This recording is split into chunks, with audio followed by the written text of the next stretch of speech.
जमुना बीचे होली खेलब सखी, जमुना बीचे होली खेलब सखी, जमुना बीचे होली खेलब सखी, जमुना बीचे होली खेलब सखी। पहिला वादा ससुर जी के आया, पहिला वादा ससुर जी के आया, ससुर के वादा फेरब सखी, अरे ससुर जी के वादा फेरब सखी, जमुना बीचे होली खेलब सखी, जमुना बीचे होली खेलब सखी, जमुना बीचे होली खेलब सखी। दूसरा वादा मेरे जेठ जी के आया, दूसरा वादा मेरे जेठ जी के आया,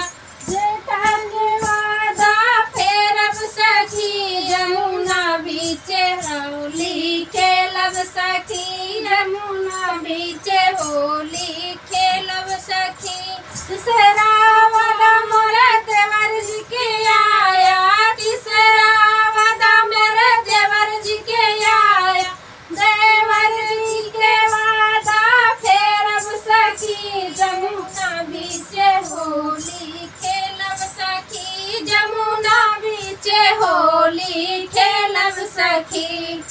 चौथा वादा मोर सजनवा के आया, चौथा वादा सजनवा के आया, सजनवा के संगवा जावे सखी, सजनवा के संगवा जावे सखी, यमुना बीचे होली लब सखी, यमुना बीचे होली खेलब सखी, यमुना बीचे होली खेलब सखी।